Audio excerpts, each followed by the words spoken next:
Hello everyone and welcome to the first episode of the Sengoku Jidai podcast, the Onin War.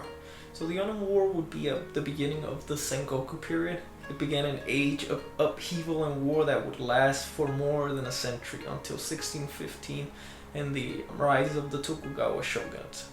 This era saw new types of battles. No longer would it be samurai on samurai. So during eras before, samurai would all fight one-on-one. Now you're seeing something that is more in formations and mass battles between mass infantry and later cavalry. So let's dive into episode 1. The Onin War would give rise to the daimyo of the later Sengoku Jidai, or the Warring States of Japan, because the Ashikaga shogunate, which had ruled for centuries, was now in the hands of the shogun Yoshimasa Ashikaga, someone who cared little for politics and governing, and he cared more for arts and poetry and cultural aspects. So during a time of peace, he would have been a great ruler who would have made his country a cultural paradise, but for the climate which is about to come very soon, he was a disaster. The powerful Hosokawa clan, which had ruled the office of Kanrei or deputy shogun for centuries, was hungry for more power. They took advantage of his weakness to strengthen their own hold over the government, and in 1445 Katsumoto Hosokawa assumed the post of Kyoto Kanrei, or the deputy of the shogun in Kyoto, which would be the second most powerful man in Japan. And for the next 20 years he ruled the country in all but name. Yoshimasa was a puppet. Katsumoto was a man of great ability. He was good at administration, he kept his domains in good order, and strengthened the Hosokawa family to a strength that they had not seen in a long time. Katsumoto was born in 1430, the son of Mochi Yuhi. He married Haruko Yamana, the daughter of Sozen Yamana. Sozen Yamana was born in 1404. His father, Takehiro, was the shugo, or governor, of the Japanese provinces of Tajima, Bingo, Aki, and Iga. In 1433, Sozen inherited his father's domains and titles. Sozen was born Mochitoyo before he got the name Zozen, and he became known as Akanyudo, or the Red Monk, for his red complexion. In 1441, he also acquired Harima province, which is a significant province during this time. It was large and populous and very close to the capital. After defeating Mitsuhide Akenatsu during the Kakitsu incident, he was now, in terms of military strength, the most powerful person in Japan, because he controlled a population larger than the Hosokawa. And in that way he was able to raise more samurai and more ashigaru, but he was still not as powerful politically. In 1464, the shogun Yoshimasa Ashikaga was considering retirement. He really loathed governing. He wanted to retire and have parties, which he loved, and devote his life to more trivial pursuits. Katsumoto wanted Yoshimi Ashikaga, who was the brother of Yoshimasa, to become the new shogun and inherit him. Yoshimi Ashikaga was born in 1439, the son of the shogun Yoshinori. He was brother of Yoshimasa, a younger brother. He joined the Yodo monastery and became an abbot in 1464, the same year that he would be called upon by Hosokawa to begin preparations to succeed his brother. But he did not want to. It took a lot of persuasion from both Yoshimasa and Katsumoto Hosokawa to persuade him to leave the monkhood and assume the post of heir. Sadly, in the same year that he assumed the post of heir and he was preparing to receive his brother's title and lands, Yoshimasa's wife, Tomiko, gave birth to a baby boy. And this created the problem that would lead us into a long and terrible war. Tomiko Hino was born in 1440 to a prominent family in the capital. Her father, Shigemasa, was a high-ranking official in the imperial court. She became the official wife of Yoshimasa.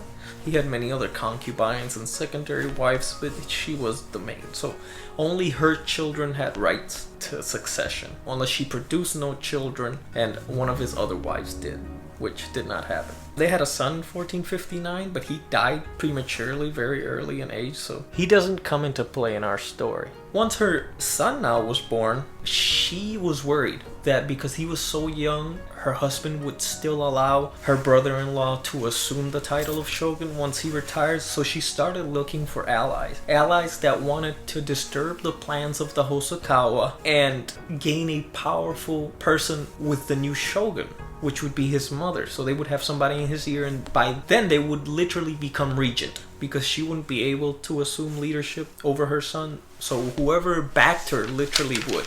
And she found her ally in the very powerful Sosen Yamana, the Red Monk. Sosen was Katsumoto's father-in-law, but he envied the power that the Hosokawa had in their hands. They controlled the shogunate, and by controlling the shogunate they were able to control all of the shugo, all of the governors of the provinces, and even he was subservient to them because they controlled the shogunate. So in 1466, Sosen made his move. He led 30,000 of his own men from his clan, samurai and ashigaru, and 50,000 from his allies, their samurai and their ashigaru. Part of the Haketayama clan and half of the Shiba clan joined him, along with the very powerful Ouchi clan from the Chugoku region. Hosokawa in response raised 60,000 men of his own, many mercenaries, samurai, ashigaru, and 25,000 from his clan. So a part of the Haketayama clan that supported the Hosokawas, and a part of the Shiba clan that supported the Hosokawas, and many other minor clans like the Miyoshi and so on. Both leaders began the war by political maneuvering. Sosen early on tried to get the shogun Yoshimasa to allow him to call Katsumoto a rebel and punish him for interfering in the Haketayama's civil war, which had been going on in their territories. The shogun denied him because the shogun kind of supported Katsumoto. He would have rather had the evil he knew than a new evil taking power in the form of Yamana. So soon after that, Sosen kidnapped Yoshimi and took him into his custody. And this led both of them, so the army of Hosokawa and the army of Yamana, which is the eastern and western armies respectively, is what we will call them, they both started to move their troops into the capital. And this is the first time that there was troops in mass inside of the capital in centuries. Yoshimasa, though, in a moment of leadership, which was rare for him, ordered that both sides not interfere in the Haketayama civil war, and that the first to fight in the capital would be declared a rebel. Now, being declared a rebel would usually happen by authority of the emperor, and this would be devastating to you, because every single person in Japan now had the right to kill you, and they would gain something from it. It's kind of like being declared an enemy of Rome in the Roman time period. So this made both sides pause, but not for very long. The ceasefire only lasted until Katsumoto Hosokawa learned that the Ouchi clan was bringing 20,000 more men to help the Yamana, which would tip the scales against him, and his army would be outnumbered by at least 10 to 15,000 men. So the man leading the Ouchi forces was Masahiro. Masahiro was born on September 18th, 1446. He was born into this very powerful clan that commanded the largest navy in Japan at the time, which was attributed to 2,000 boats, which I'm not 100% sure what it means. So it could be, from canoes or canoe type things all the way to giant warships. And the Ouchi army was at least 40,000. But it probably could get as high in times of crisis as 60. In the end of May 1467, the Hosokawa made a move. Their troops entered Kyoto and attacked a mansion of the Ishiki family. The Ishiki clan were very prominent in the imperial court. They had served the emperor for centuries. So this was seen as symbolic. The Hosokawa were trying to show that they were willing to do whatever it took to win this war and that they were not going to back down. The fighting lasted several days and caused many casualties on both sides. We don't know how many, but it could be in the hundreds at least. Many buildings were destroyed and looted. And in early June, the shogun became alarmed by the violence and sent letters to both sides ordering them to make peace. Both sides disregarded his command because he had no power. What was he going to do? He was going to raise an army? They had the largest armies in Japan right there and now. There was no one anywhere in the country that could come to save the shogun. His family members in Kanto were fighting a war with the Uesugi clan, and there was nothing they could do. The fighting in Kyoto developed into fierce street fighting, probably something that had not been seen in Japan in a very long time, and that we won't see, I think, during most of the Sengoku Jidai. So it was house to house, door to door, buildings burning everywhere, being destroyed. They were trenches were built to barricade streets, so the streets were blocked off, and then they were filled with dead bodies.